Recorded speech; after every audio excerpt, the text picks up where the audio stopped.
Hello everyone, welcome to our channel. Last video में हमने chapter 14 complete किया था। इस वीडियो से हम स्टार्ट करेंगे चैप्टर 15। चैप्टर 14 में हमने देखा था जुरिस्डिक्शन का कॉन्सेप्ट, कहाँ ऑफेंस होगा तो कहाँ जुरिस्डिक्शन जो है कोर्ट की रहेगी।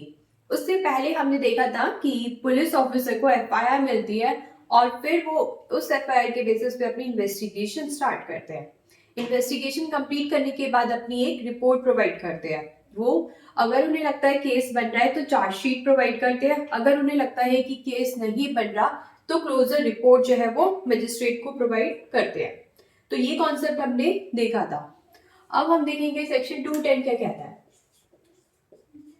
सेक्शन 210 हमें उस सिचुएशन के बारे में बताता है जब मजिस्ट्रेट, कौन सा magistrate, judicial magistrate first class, judicial magistrate second class भी ले सकता है अगर इसे कौन एम्पावर कर दे, सीजेएम एम्पावर कर दे।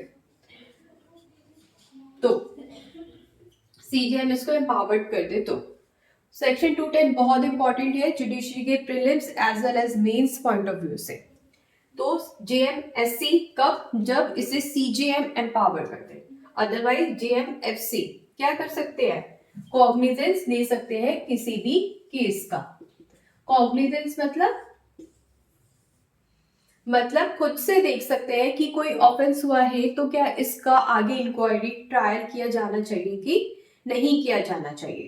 तो कॉग्निजेंस अपने नॉलेज में किसी भी ऑफेंस को ले सकते हैं। कब, तीन सिचुएशन में। कौन कौन सी है वो तीन सिचुएशन,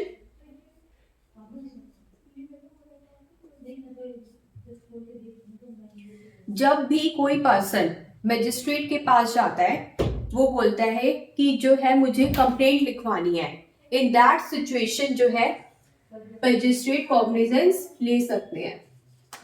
तो किसी पर्सन को अपनी कंप्लेंट लिखवानी है और वो बेचारा अपनी कंप्लेंट जो है किसी भी पुलिस स्टेशन में या कहीं भी नहीं लिखवा पा रहा, तो ऐसे सिचुएशन में वो सीधा मजिस्ट्रेट के पास भी अपनी कंप्लेंट दे सकता है।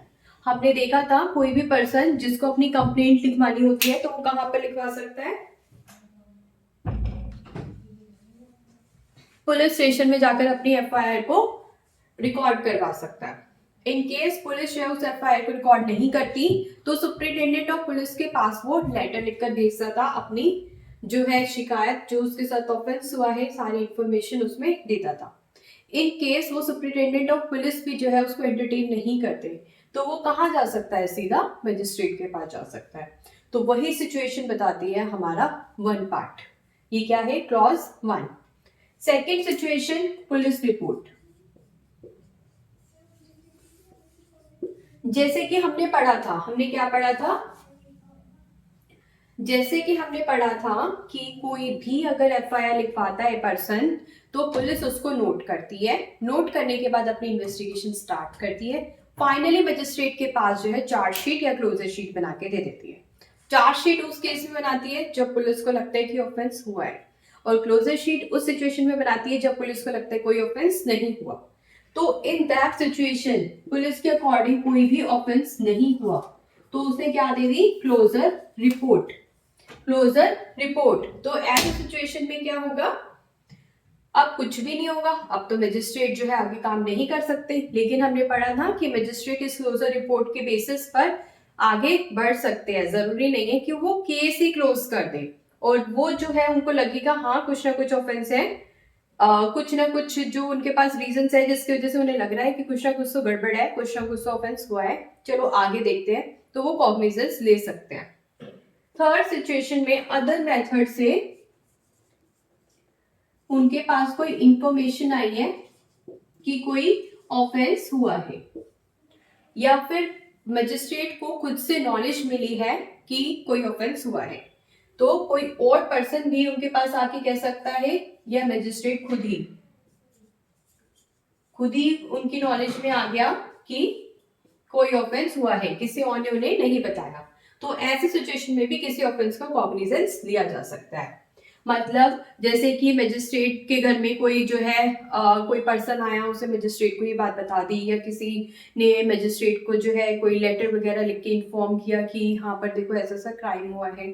तो कई बार सिचुएशंस ऐसी होती है कि जो पर्सन इन्फॉर्म करना चाहता है वो अपने आप को रिवील नहीं करना चाहता, शो नहीं करना चाहता अपनी आइडेंटिटी, क्योंकि उससे उस पर भी डेंजर आ सकता है। तो ऐसे सिचुएशन में वो सीधा मजिस्ट्रेट को किसी और मेथड से बता सकते हैं।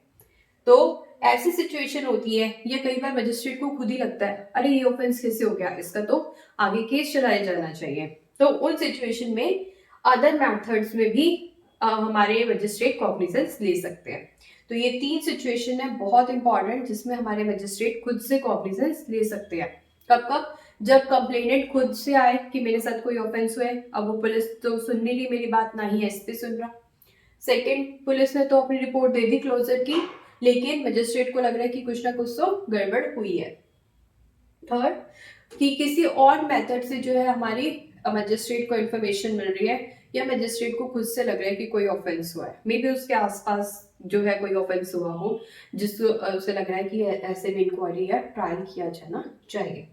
तो ये बात बताई हमारे सेक्शन 210 ने। कौन कर सकता है ऐसा? जेएमएफसी या फिर जेएमएससी, लेकिन एससी ऐसा जिसे सीजीएम ने एम्पावर किया है। 3 सिचुएशन में कॉग्निजेंस लिया जा सकता है।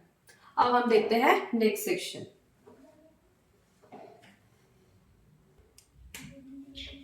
सेक्शन 211। सेक्शन 211 क्या कहता है? सेक्शन 21 बात करता है केस को ट्रांसफर करने की, एक कोर्ट से दूसरे कोर्ट में, एक मजिस्ट्रेट से दूसरे मजिस्ट्रेट के पास। ऐसा क्यों होता है? अभी हमने 210 में थर्ड क्लोज में क्या देखा कि किसी मजिस्ट्रेट को किसी पर्सन ने इंफॉर्मेशन दी, या फिर मजिस्ट्रेट को खुद से लग रहा है कि जो है कोई ऑफेंस हुआ है, चलो इसकी इंक्वायरी और ट्रायल कंडक्ट कराने के लिए कॉग्निजेंस लेते हैं। तो ऐसी सिचुएशन में मजिस्ट्रेट जो है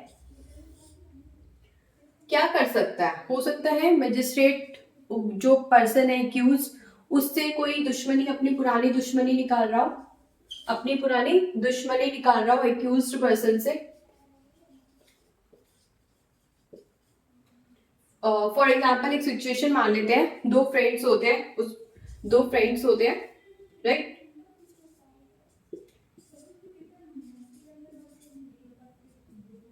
यस, दो फ्रेंड्स होते हैं, दोनों साथ कॉलेज में पढ़ते हैं। उनमें से एक पर्सन बन जाता है मैजिस्ट्रेट, लेकिन एक पर्सन मैजिस्ट्रेट नहीं बन पाता। लेकिन इन दोनों पर्सन्स की उस कॉलेज में लड़ाई होती रहती थी कि जो है टॉप रैंक पे कौन आएगा, राइट? तो इन दोनों का कंपटीशन चलता रहता था, और ये पर्सन हमेशा टॉप रैंक पे आता था, ठीक है? तो इस वाले पर्सन को इससे जेलसी थी, इतनी जेलसी थी कि फाइनली ये मैजिस्ट्रेट बन गया, और ये बेचारा रह गया, ठीक है? अभी भी इसकी जेलसी पूरी नहीं हुई थी, फिर इसने क्या किया? सोचा चलो अब तो मैं मैजिस्ट्रेट बन गया हूँ, इस पर्सन को जो है इसके अगेंस्ट में इंक्वायरी या ट्रायल चलाता हूँ, ये सेक्शन 210 का क्लॉज 3 मुझे पावर भी देता है। तो ऐसे सिचुएशन में इसने इसके अगेंस्ट जो है एक केस बनाना चाहा, और उसकी इंक्वायरी और ट्रायल करना चाहा, और कॉग्निजेंस लेकर ऐसा करना चाहा। तो अब ऐसे सिचुएशन में हम क्या देख पा रहे हैं कि एक मजिस्ट्रेट अपनी पावर्स को मिसयूज कर रहा है। क्यों कर रहा है? अपनी पुरानी दुश्मनी निकालने के लिए, अपनी जेलसी को सेटिस्फाई करने के लिए। तो किसी भी तरीके से इस सेक्शन का मिसयूज हो रहा है 210 का। तो इसलिए 211 ने क्या बात कर दी, अगर कोई मजिस्ट्रेट क्लॉज 3 के अंडर कॉग्निजेंस लेता है तो वो एक्यूज को क्या करेगा? इन्फॉर्म करेगा कि मैं तुम्हारे अगेंस्ट केस चला रहा हूँ, कॉग्निजेंस दे रहा हूँ, और अगर आपको मजिस्ट्रेट चेंज करवाना है तो आप मजिस्ट्रेट चेंज करा सकते हैं। तो ऐसे सिचुएशन में अब इस एक्यूज पर्सन को राइट मिल गया, जो किसने दिया? सेक्शन 211 ने, मजिस्ट्रेट को चेंज करने का। किसको? मजिस्ट्रेट को चेंज करने का। तो अब ये राइट जो है एक्यूज पर्सन एक्सरसाइज करके अपने आप को सेव कर सकता है, अगर इस टाइप की सिचुएशन हुई तो। अगर इस टाइप की सिचुएशन नहीं हुई तो फिर कोई प्रॉब्लम ही नहीं है, तो दूसरे मजिस्ट्रेट के पास ही जाए तो भी फंसेगा, नहीं जाएगा तो भी फंसेगा। और अगर इस टाइप की सिचुएशन हुई और ये दूसरे मजिस्ट्रेट के पास चला जाता है तो इसको जस्टिस मिल जाएगा। तो इसलिए हमारा सेक्शन 211 क्या कहता है कि एक मजिस्ट्रेट से दूसरे मजिस्ट्रेट पर केस ट्रांसफर किया जा सकता है। एक्यूज पर्सन को मजिस्ट्रेट इन्फॉर्म करेगा कि आप ऐसा कर सकते हैं, आप दूसरा मजिस्ट्रेट को ले सकते हैं। और ये दूसरा मजिस्ट्रेट जो भी होगा उसको कौन सिलेक्ट करेगा? सीजेएम। सीजेएम सिर्फ एक्यूज पर्सन ये बताएगा कि मेरे को इस मजिस्ट्रेट से ट्रायल नहीं करवाना, तो अब कौन से मजिस्ट्रेट से ट्रायल करवाना है वो कौन बताएगा? हमारा सीजेएम। कौन बताएगा? सीजेएम। लेकिन ये सारी बात केस को इन्फॉर्म करना है और ये अपना मजिस्ट्रेट का बोले कि मेरे को दूसरा मजिस्ट्रेट चाहिए, तो वो जो है कब होना चाहिए? Before taking evidences process. तो क्या होता है, जब प्रोसीडिंग चल रही होती है तो एविडेंसेस लिए जाते हैं पार्टीज से, तो वो प्रोसेस अभी स्टार्ट नहीं होना चाहिए। तो एविडेंसेस के लेने से पहले ही ये सारा का सारा प्रोसेस कंप्लीट हो जाना चाहिए। तो ये बताइए सेक्शन 211 ने बात, सिंपल सी बात, कि एक्यूज पर्सन को इन्फॉर्म किया जाएगा कि आप जो है अपना मजिस्ट्रेट दूसरा भी ले सकते हैं, और सीजेएम इस सिचुएशन में दूसरा मजिस्ट्रेट अपॉइंट कर देंगे और अब वो दूसरे मजिस्ट्रेट केस को चलाएगा। लेकिन ऐसा तभी हो सकता है जब एविडेंसेस वाला प्रोसेस स्टार्ट ना हुआ हो। और ये बात सारी किस सिचुएशन के लिए बताई गई है? 210 की क्लॉज 3 में, जहां मजिस्ट्रेट कॉग्निजेंस लेता है किसी पर्सन से इंफॉर्मेशन मिलने पर कि ऑफेंस हुआ है, या खुद से ही कॉग्निजेंस ले लेता है कि कोई ऑफेंस हुआ है, चलो कॉग्निजेंस लेते हैं, ट्रायल करते हैं, इंक्वायरी करते हैं। इसके पीछे के इंटेंशन को हमने एक एग्जाम्पल से समझा। अब हम देखते हैं नेक्स्ट सेक्शन क्या कहता है। सेक्शंस हम देखेंगे 212, 213 और 214। ठीक है, इन तीनों सेक्शंस को समझने से पहले एक हम कॉन्सेप्ट समझ लेते हैं कमिटल का और मेकिंग ओवर का। कमिटल एंड मेकिंग ओवर, ये क्या होता है? सिंपल सा कॉन्सेप्ट है। आपको हिरार्की याद होगी जो हमने स्टार्टिंग ही क्लास में करी थी। क्या क्या होता है? Supreme court, high court, court of session. क्या होता है? Court of session, CJM, yes, judicial magistrate first class, judicial magistrate second class. ये हमारी हिरार्की थी। हिरार्की मतलब पावर की हिरार्की, किसके पास कितनी पावर है, राइट? अब क्या होता है, कमिटल का कॉन्सेप्ट क्या कहता है? कमिटल का कॉन्सेप्ट कहता है कि मान लो ये जेएमएफसी है और ये जेएमएससी है, तो इस टाइप के जेएमएफसी अपना कोई केस ट्रांसफर कर देते हैं अगर अपने सुपीरियर को। किसको? अपने सुपीरियर को। तो इस सिचुएशन को हम क्या बोलेंगे? कमिटल। क्या बोलेंगे? कमिटल। जेएमएफसी को लग रहा है ये तो बड़ा ही भयंकर ऑफेंस हो गया है, ना ही इसकी पावर वावर है मेरे पास कितनी पनिशमेंट देने की, तो ये मैं मेरी जो है कैपेबिलिटी के बाहर है, तो ये आगे बड़े ही किसी मजिस्ट्रेट को संभालना चाहिए। तो किसको दे देंगे? चीफ जुडिशियल मजिस्ट्रेट को। तो इस सिचुएशन को क्या कहेंगे हम? कमिटल। या फिर सीजेएम किसको दे दे? कोर्ट ऑफ सेशन को। तो अपने ऊपर वाली पावर को जब केस ट्रांसफर किया जा रहा है तो उसको बोलेंगे हम कमिटल। और मेक ओवर उसको क्या हो जाएगा? अपोजिट। फॉर एग्जाम्पल सुपीरियर किसको दे रहे हैं? अपने जूनियर को। सुपीरियर अपने जूनियर को केस ट्रांसफर कर रहे हैं। सुपीरियर को लग रहा है कि ठीक है ये ऑफेंस इस टाइप का है कि मेरे जूनियर्स भी हैंडल करेंगे तो कोई इशू नहीं है, वो अच्छे से इस केस को हैंडल कर लेंगे। तो इस सिचुएशन को हम क्या बोलेंगे? Make over. क्या बोलेंगे?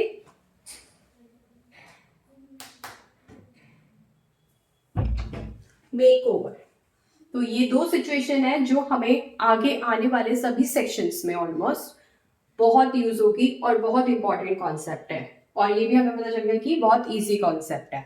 तो मेक ओवर जब कोई जूनियर जो है अपने सुपीरियर को ट्रांसफर कर रहा है केस,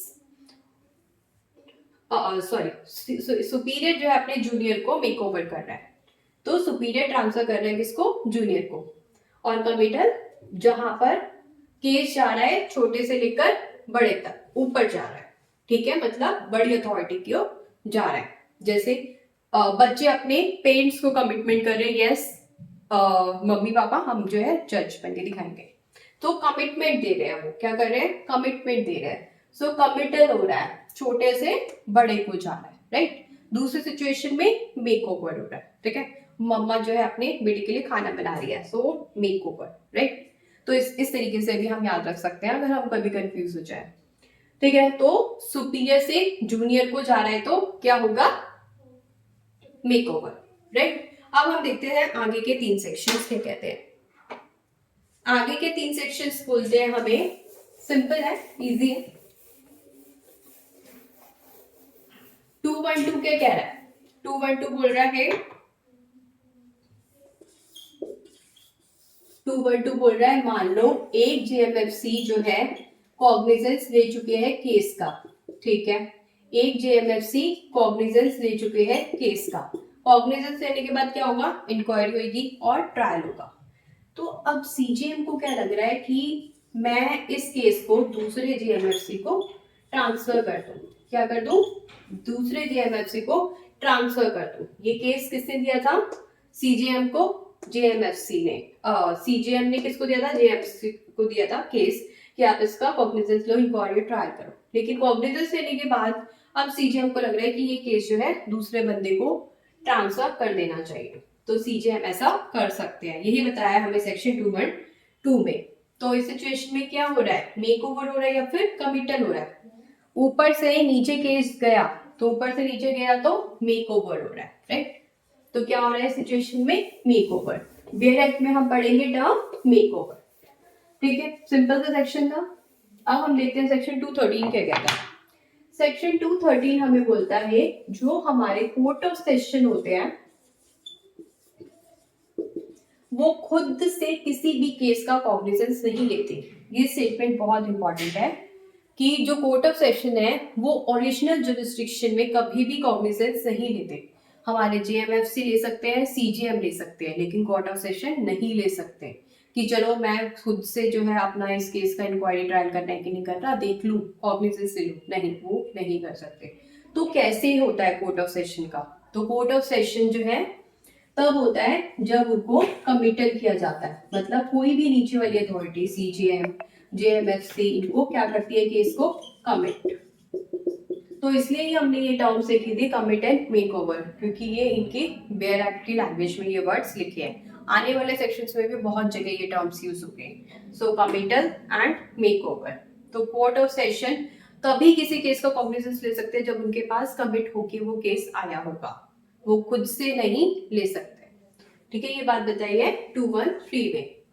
छोटा सा सेक्शन है 214। 214 क्या कहता है, 214 कहता है जो हमारे एडिशनल कोर्ट ऑफ सेशन है, एडिशनल कोर्ट ऑफ सेशन है वो कब ले सकते हैं किसी भी केस का कॉग्निजेंस, कब ले सकते हैं, जब उन्हें कोर्ट ऑफ सेशन बोलते, कौन बोलते, कोर्ट ऑफ सेशन या फिर हाई कोर्ट। तो दो ही अथॉरिटी है जो इनको एम्पावर करती है कॉग्निजेंस लेने के लिए, वो कौन सी है, court of session and high court.